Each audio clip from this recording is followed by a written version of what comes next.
नमस्कार student. Good morning student. खाद्य संसाधनों में सुधार अध्याय 15 में रवि कुमार। आज हम स्टार्ट करने जा रहे हैं। ठीक है।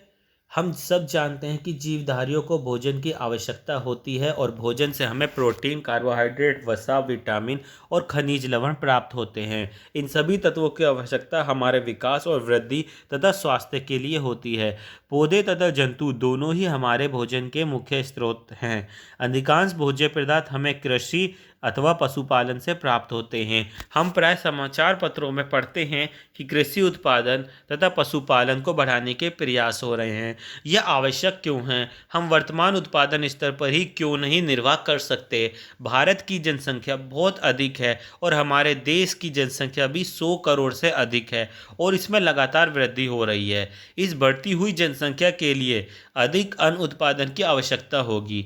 यह वृद्धि अधिक भूमि पर कृषि करने से संभव हो सकती है, परंतु भारत में पहले से ही अत्यधिक स्थानों पर खेती होती है, अतः कृषि के लिए और अधिक भूमि की उपलब्धता संभव नहीं है। अभी तक फसल उत्पादन को बढ़ाने के लिए हमारे प्रयास कुछ सीमा तक सफल रहे।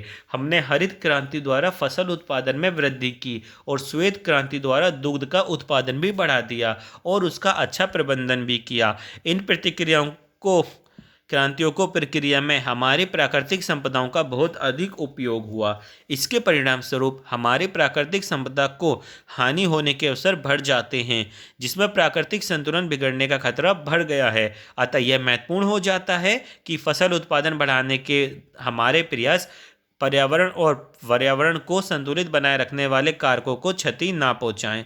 केवल फसल उत्पादन बढ़ाने और उन्हें गोदामों में संचित करने से ही कुपोषण और भूख की समस्या का समाधान नहीं होगा। लोगों को अनाज खरीदने के लिए धन की आवश्यकता भी होती है। खाद्य सुरक्षा उसके उत्पादन तथा उपलब्धता दोनों पर निर्भर है। ठीक है बच्चों।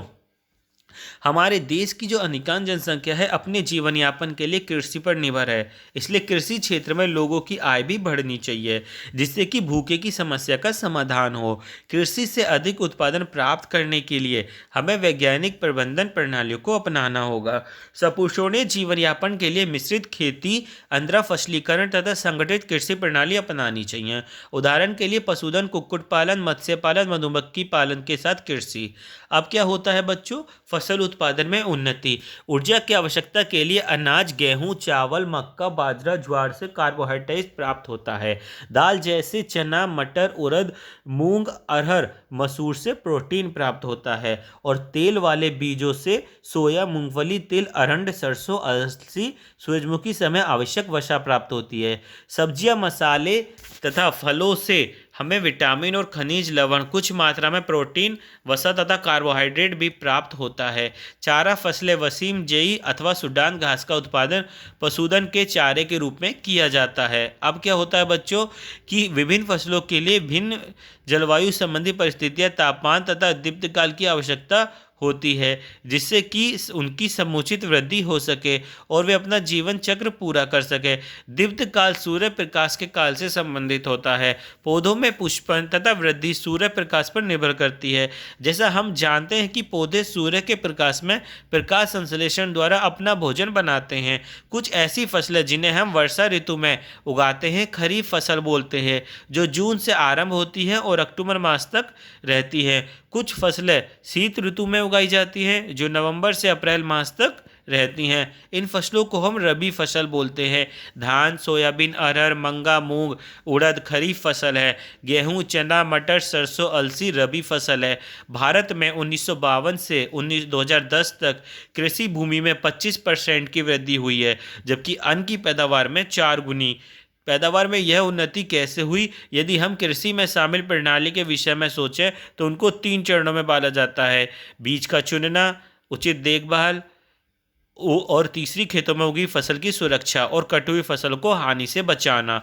इस प्रकार फसल उत्पादन में सुधार की प्रक्रिया प्रयुक्त गतिविधि निम्न वर्गों में है: फसल की किस्मों में सुधार, फसल उत्पादन प्रबंधन और फसल सुरक्षा प्रबंधन। तो पहले हम पढ़ेंगे बच्चों फसल की किस्मों में सुधार। फसलों का उत्पादन अच्छा हो, यह प्रयास फसलों की किस्मों के चयन पर निर्भर करता है।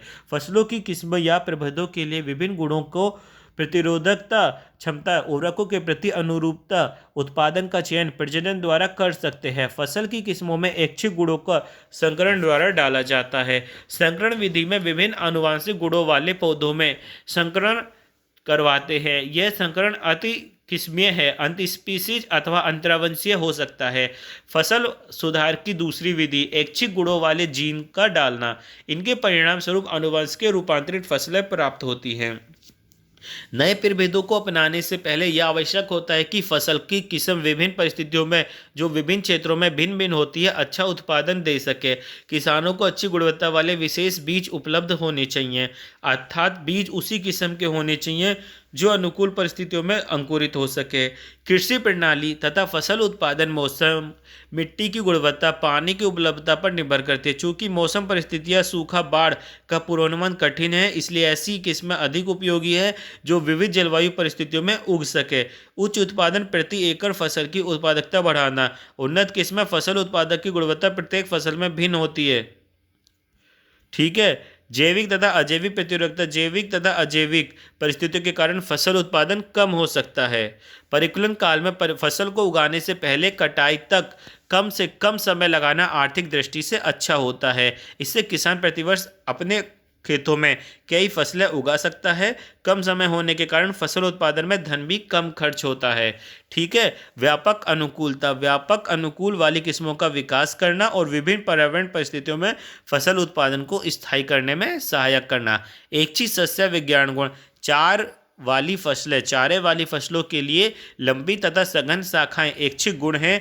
अनाज के लिए बोने बोने उपयुक्त हैं ताकि इन फसलों को उगाने के लिए कम पोषकों की आवश्यकता हो। इस प्रकार सस्य विज्ञान वाली किस्में अधिक उत्पादन करने में सहायक होती है। तो बच्चों, आपको क्या है, जैविक और अजैविक कारक किस प्रकार फसल को उत्पादन को प्रभावित करते हैं ये बताना, और फसल सुधार के लिए ऐच्छिक सस्य विज्ञान के गुण क्या हैं ये बताना है। अब आता है बच्चों आपका फसल उत्पादन प्रबंधन। अन्य कृषि प्रधान देशों के समान भारत में भी कृषि छोटे छोटे खेतों में से लेकर बहुत बड़े फार्मों तक होती है। इसलिए विभिन्न किसानों के पास भूमि, धन, सूचना तथा तकनीक की उपलब्धता कम अथवा अधिक होती है। संक्षिप्त में, धन अथवा आर्थिक परिस्थितियां किसान को विभिन्न कृषि प्रणाली, कृषि तकनीक अपनाने में महत्वपूर्ण भूमिका निभाती हैं। योगदान उच्च निवेश तथा फसल उत्पादन में सहसंबंध है। इस प्रकार किसान की लागत क्षमता फसल तंत्र और उत्पादन प्रणालियों को निर्धारण करती है। इसलिए उत्पादन प्रणालियां भी विभिन्न स्तर की होती हैं, बिना लागत वाली उत्पादन और अल्प लागत वाली उत्पादन। पोषक प्रबंधन। जैसे हम विकास, वृद्धि तथा स्वस्थ रहने के लिए भोजन की आवश्यकता होती है, वैसे ही पौधों को भी वृद्धि के लिए पोषक पदार्थों की आवश्यकता होती है। पौधों को पोषक पदार्थ हवा, पानी, मिट्टी से प्राप्त होते हैं। पौधों के लिए अनेक पोषक पदार्थ आवश्यक हैं। हवा से कार्बन तथा ऑक्सीजन, पानी से हाइड्रोजन और ऑक्सीजन एवं शेष अन्य पोषक पदार्थ मिट्टी से प्राप्त होते हैं। इन पोषकों में से कुछ की अधिक मात्रा होनी चाहिए, इसलिए इन्हें वृत्त पोषक कहते हैं। शेष पोषकों की आवश्यक मात्रा कम होती है, इसलिए इन्हें सूक्ष्म पोषक कहते हैं। इन पोषकों की कमी के कारण पौधों को शारीरिक प्रक्रिया द्वारा सहित जनन, वृद्धि तथा रोगों के प्रति प्रवृत्ति पर प्रभाव पड़ता है। अधिक उत्पादन प्राप्त करने के लिए मिट्टी में खाद तथा उर्वरक के रूप में इन पोषकों का मिलना आवश्यक होता है। खाद में कार्बनिक पदार्थ की मात्रा अधिक होती है और यह मिट्टी को अल्प मात्रा में पोषक प्रदान करती है। खाद को जंतुओं के अपशिष्ट तथा पौधों के कचरे के अपघटन से तैयार किया जाता है। खाद मिट्टी को पोषक तथा कार्बनिक पदार्थों से परिपूर्ण करती है और मिट्टी की उर्वरता को बढ़ाती है। खाद में कार्बनिक पदार्थों की अधिक मात्रा मिट्टी की संरचना में सुधार करती है। इसके कारण रेतीली मिट्टी में पानी को रखने की क्षमता बढ़ जाती है। चिकनी मिट्टी में कार्बनिक पदार्थों की अधिक मात्रा पानी को निकालने में सहायता करती है, जिससे पानी एकत्रित नहीं होता। खाद के बनाने में हमें जैविक कचरे का उपयोग करते हैं। इससे उर्वरकों के अधिक उपयोग की आवश्यकता नहीं होगी और इस प्रकार से पर्यावरण अवशोषण संरक्षण में सहयोग मिलेगा। खाद बनाने की प्रक्रिया में विभिन्न जैविक पदार्थों के उपयोग के आधार पर खाद को निम्न वर्गों में विभाजित किया जाता है। कंपोस्ट और वर्मी कंपोस्ट। कंपोस्ट प्रक्रिया में कृषि अपशिष्ट पदार्थ जैसे पशुधन का मलमूत्र, सब्जी के छिलके और कचरा, जानवर द्वारा परित्यक्त चारे, घरेलू कचरे, सीवेज कचरे, फेंके हुए खरपतवार आदि की गड्ढों में विघटित करते हैं। कंपोस्ट में कार्बनिक पदार्थ तथा पोषक बहुत अधिक मात्रा में होता है। कंपोस्ट को केंचुओं द्वारा पौधों तथा जानवरों के अपशिष्ट पदार्थों के शीघ्र निस्त्रीकरण की प्रक्रिया द्वारा बनाया जाता है, जिसे वर्मी कंपोस्ट कहते हैं। हरी खाद। फसल उगाने से पहले खेतों में कुछ पौधे जैसे पटसन, मूंग अथवा ज्वार आदि उगा देते हैं और तत्पश्चात उन पर हल चलाकर खेतों की मिट्टी में मिला दिया जाता है और ये पौधे हरी खाद में परिवर्तित हो जाते हैं, जो मिट्टी की नाइट्रोजन तथा फास्फोरस से परिपूर्ण करने में सहायता होते हैं।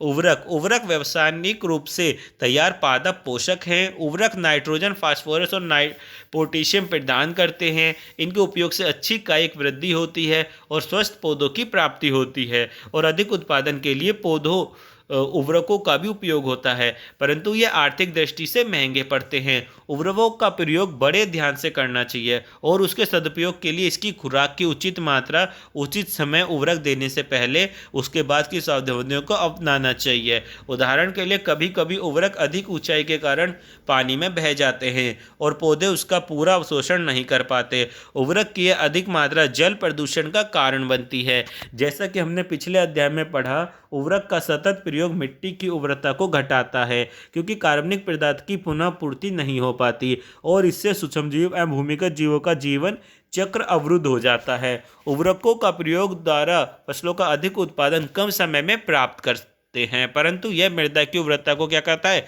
बर्बाद कर देता है। अब आपको इसका आंसर देना है कि मिट्टी की उर्वरता को बनाए रखने के लिए खाद तथा उर्वरक के उपयोग की तुलना कीजिए।